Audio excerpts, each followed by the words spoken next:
Is it possible to create 50 meals that perfectly represent each one of our nation's 50 states? Booyah! Get your booyah! Well, I'm gonna have a lot of fun trying. Now I'm twisting a brat. I'm Taylor Hicks. You may know me as a singer. So why is an entertainer hosting a food show? Simple. I love food. I even own my own barbecue joint. And I love to travel. So I'm hitting the road and eating my way across America, one state at a time. On this episode of State Plate, I'm making my way across a northern state famous for cheese. Oh, so much cheese. The world-famous B word and a little-known dish that's about to hit the big time. Get ya booyah! That's right, I'm in the great state of Wisconsin. Home to cheese that speaks, mouth-watering bratwurst, chicken so tasty it has its own battle cry, and a whole lot more. Cheesy. It's squeaking. Yeah, that's what our curd does. So stay tuned for a heaping helping of Wisconsin on State Plate. Here are the rules. I've got this empty plate with a silhouette of Wisconsin, and I need to fill it up with foods that best represent the state. Say Wisconsin, and the first thing that comes to mind is cheese. The Badger State has 138 cheese plants that produce more than 3 billion pounds of cheese every year, including 615 million pounds of cheddar, 1 billion pounds of mozzarella, and more Swiss cheese than Switzerland. But there's more to Wisconsin than cheese. The Badger State was settled by a mix of Scandinavian and German immigrants. The Swedes and Danes brought a tradition for baking. The Germans brought a penchant for meat. Toss in Native American harvests like wild berries and fish from the nearby Great Lakes. And Wisconsin arrives at a style of food that is tasty and truly unique. The big question, what deserves to go on the plate and what will be left off? In the southern part of the state, we'll go in search of Scandinavian pastries. In the east, we'll load up on sausage and plenty of produce. The Northeast is original booyah country, and across the rest of the state, cheese. Pounds and pounds of cheese. For our first State Plate contender, we're heading east, straight to the source of Wisconsin's most famous food. Wisconsinites are famously referred to as the cheeseheads, and these gals are the reason why. There's no such thing as cheese without dairy, and Wisconsin is home to 1.3 million cows. Toss in 9,900 dairy farms, and it's no surprise this state has been crowned America's Dairyland. Come on, girls. Come on, baby. Carl Klusick has been raising dairy cattle his whole life. Saxon Creamery has been in his family since the 1800s. So, Taylor, you found a bunch of new friends, huh? Who doesn't want friends, right? These are the cows that make the great cheese in the state of Wisconsin. We have beautiful land that grows a lot of forages just like this. The grass is the key. What's in the grass that they eat? The grass is a combination of brome and orchard grass. It's interseeded with alfalfa and clovers, and so you get this nice, beautiful mixture that the cows love. So how many dairy cows do you have? We have about 500 cows, and they're milked early in the morning and late in the afternoon. You're gonna make me milk one of these cows, aren't you? Let's go milk some cows. Let's do it. Hi there, Taylor. Hey, this is where all the magic happens, huh? That's correct. All the milk that we use to make our cheese comes right from this farm, right from these girls. So what we're doing first, we're pre-dipping the cows. So she's putting on sanitizer. Next, you're gonna grab the teat end and you force strip it, okay? You just take a couple squirts out like that. They're definitely ready for milking. Yep, there you go. And you do that on all 4 quarters. Yep, you got it. I'm getting the hang of it. You darn right. No pun intended. And now what we're gonna do is we're gonna put the unit on, okay? Explain this. This is a milking unit, and it's got 4 teat cups, and it's under vacuum, and each one of these teat cups goes on the teat of a cow. So we're gonna hold that like this. So there's suction, there's vacuuming. Yep, and you're gonna hold it just like that. Is there like a world record on how fast people can do these? Once you get used to this, you can put a unit on in about 3 seconds. 3 seconds. Yeah, so. Each cow milks for 5 to 8 minutes, and tubes carry the milk out. The cows really like routine, so they're used to being milked twice a day. They'll come into the parlor, they'll line up, and they'll let their milk down to be harvested. So how many gallons is that? It's about 8 to 9 gallons of milk a day. One important fact Carl left out, the button that triggers the release. Whoa, So I guess that's ready. You darn right. that's right. It's ready to go down to the creamery. You want to come see? Let's do it. The milk heads to the creamery, where the process begins to make one of Wisconsin's most popular types of cheese, the cheese curd. Cultures add flavor. Bacteria causes coagulation. And slowly, the paddles separate the curds from the unwanted whey. The million-dollar question is, what is a cheese curd? It's something that Wisconsin's well known for. It's fresh and it's warm right out of the vat. Basically, the curd is the building block of cheddar cheese before it's allowed to become cheddar cheese. It's formed into large slabs, then chopped into curds in a process called cheddaring. And we're gonna plop it right in there and it's gonna start to cheddar. Just let go. Cheesy. That's some good curd. Taylor, you're doing really great. That's some good. Did you just tell me that that's some good curd? That's that you're some good making? curd. I've never had anybody tell me that before. At state fairs, folks eat curds fried. North of the border, they eat them on fries. But here in Wisconsin, they eat them fresh, squeaky fresh. Is it supposed to squeak? Absolutely. It's squeaking. Yeah. Kind of makes a little song in your mouth. The reason why this cheese is gonna squeak is it is warm, it is fresh. The more squeakier, the better. The more squeakier, the better. The Wisconsin cheese curd is definitely going on the Wisconsin state plate. On our appetizer plate, squeaky fresh cheese curds, straight from America's dairy land. Coming up, I'm in the bratwurst capital of Wisconsin. Yes, you are, and you know what? I am the mayor. A Wisconsin favorite with all the right stuff. Nothing to this Alabama boy twisting a You brat. are good.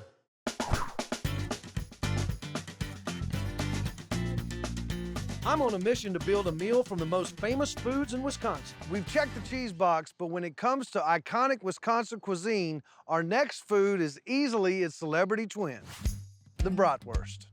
Welcome to Sheboygan, unofficial bratwurst capital of the world. My next stop, Schweiss's Meats and Sausage, a 70-year-old family-owned meat shop known to the locals as Ye Old Butcher Shop. Out front, the memorabilia celebrates the history of butchering meat.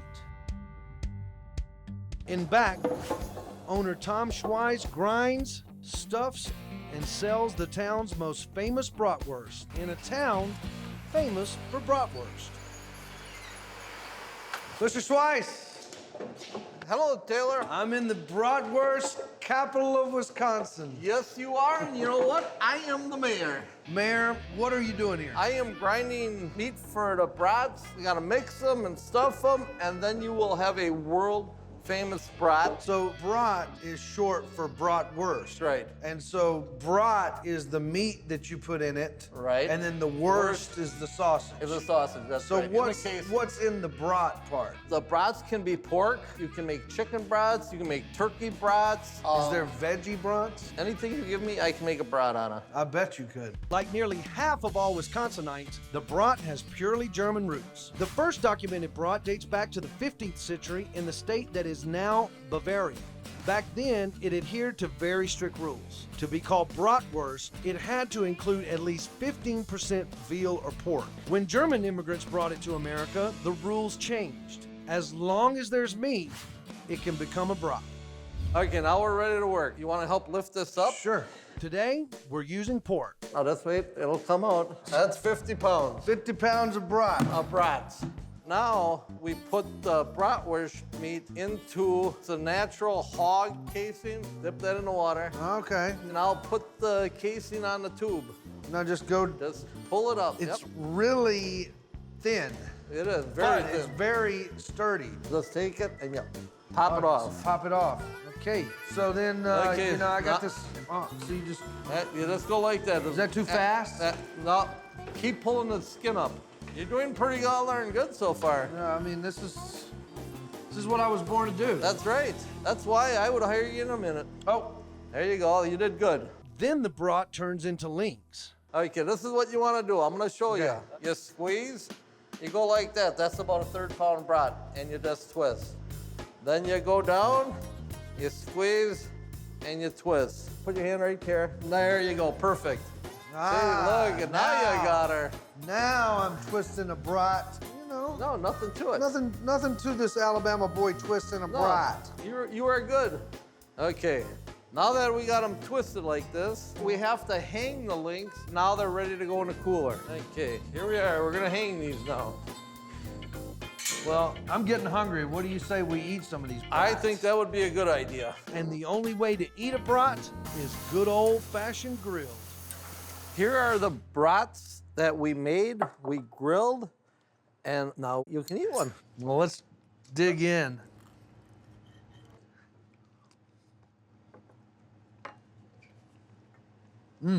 Excellent. Thank you. Best brat I've ever had. And we'll ever have. It's really juicy and flavorful, and I'm really scared that I might eat 4 or 5 of these things. We've got our entree. On our main plate, a rich, flavorful bratwurst, a nod to local taste and delicious German tradition.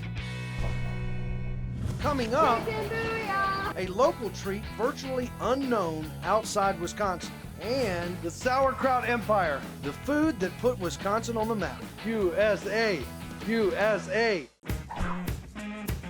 For our next state plate contender, we're traveling north to the farmlands of Bear Creek. Lots of farms in Wisconsin, and I mean lots. 15 million acres covering 45% of the state. One of the biggest crops is cabbage, the building block of one of Wisconsin's most famous foods, sauerkraut.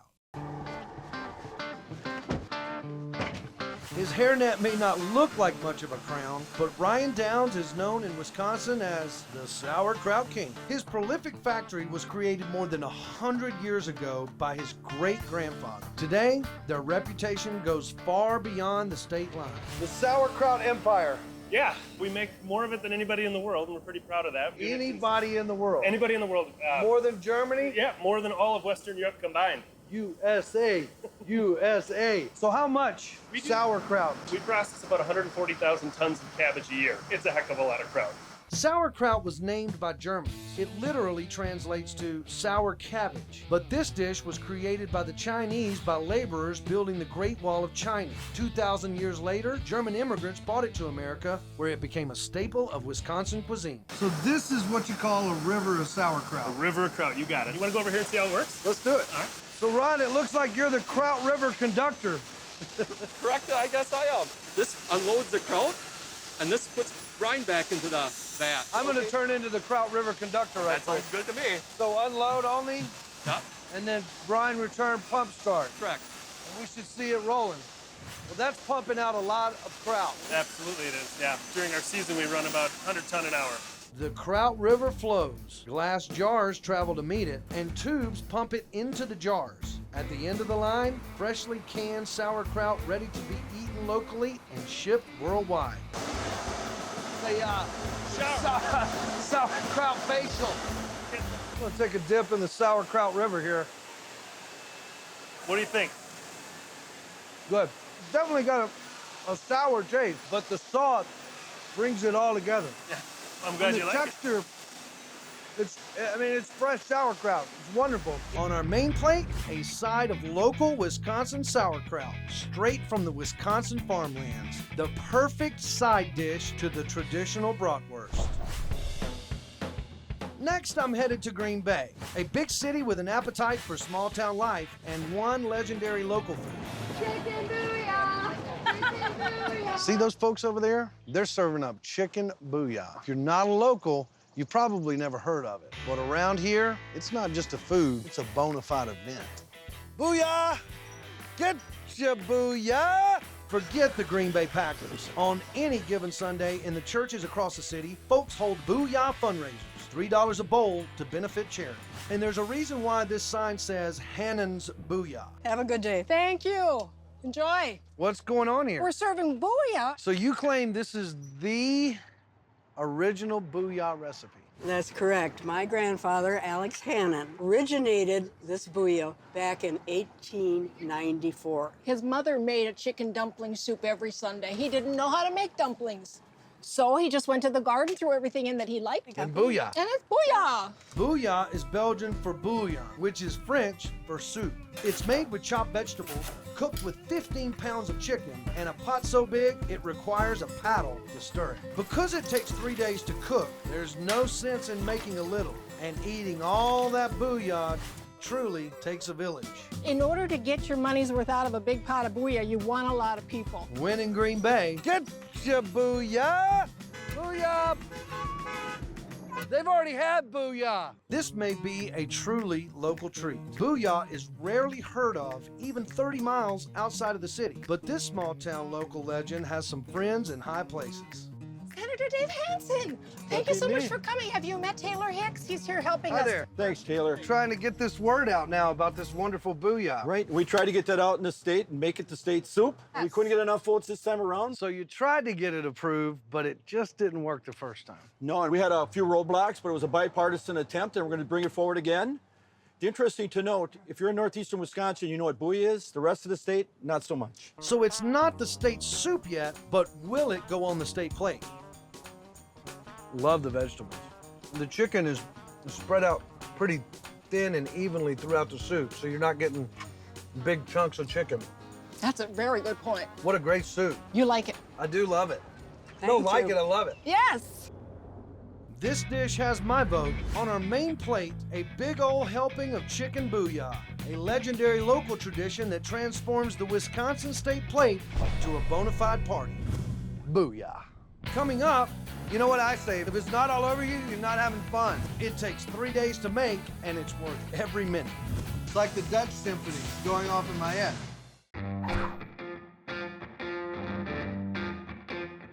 For our next tasty treat, I'm headed to Racine, a tiny town in eastern Wisconsin that looks more like an authentic Dutch village. There are more Danish immigrants in Wisconsin than in any other state. And when the Danes came in the 1800s, they brought national pride and they brought dessert. Racine is nicknamed Kringletown, and for good reason.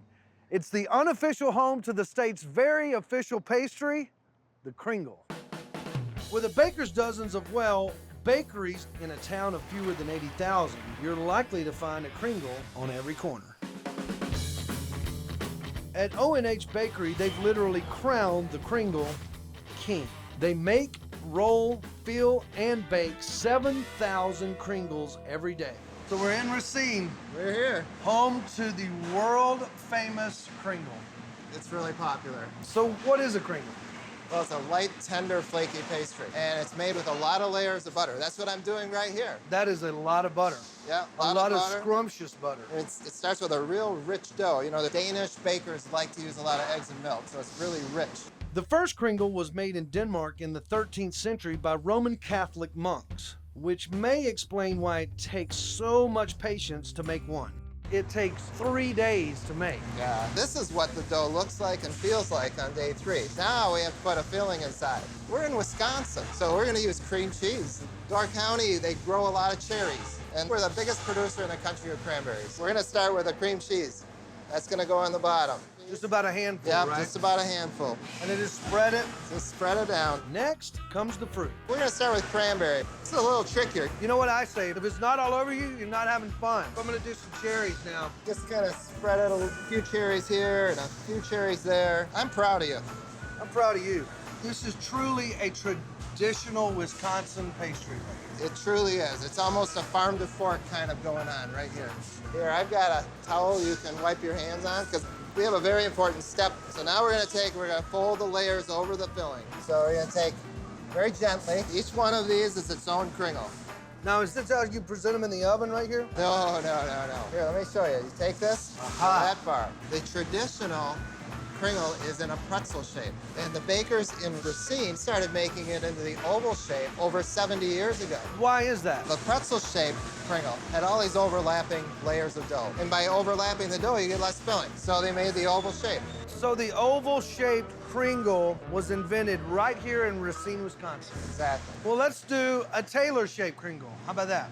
Okay, I can't wait. Yeah, me either. I don't know how much this is gonna work. A lot of what we come up with when we create new products is trial and error. You know, what works and what doesn't. It's the Taylor Hicks Danish Bonnet Kringle. Let's bake these puppies. All right. 25 minutes in the oven and done. Look at Look at that. The ode to Danes. Now we've got to ice these things. When in Racine, do like the Danes do. We're gonna take this right in here. Light, tender, flaky, and incredibly moist. It's like a symphony. It's like the Dutch symphony going off in my head. They're all wearing Danish bonnets. The coffee cake, there's two types. One's usually dry and flaky, and one is usually really moist. The Kringle has both. This is a no-brainer. On our dessert plate, a traditional Danish Kringle filled with local cheese, cherries, and cranberries. A triple Wisconsin threat to top off a traditional Wisconsin meal. We've created a plate that truly represents the state of Wisconsin. On our appetizer plate, raw cheese curds, squeaky fresh. Is it supposed to squeak? Absolutely. It's squeaking. Yeah. On our entree plate, a classic Wisconsin bratwurst. Best brat I've ever had. I'm really scared that I might eat 4 or 5 of these things. A side of locally made sauerkraut and getcha booyah! A heaping helping of a local legend, chicken booyah. For dessert, so it's the Taylor Hicks Danish bonnet Kringle. A more traditional Danish Kringle, the king of Wisconsin pastry. A locally sourced meal that's iconically Wisconsin.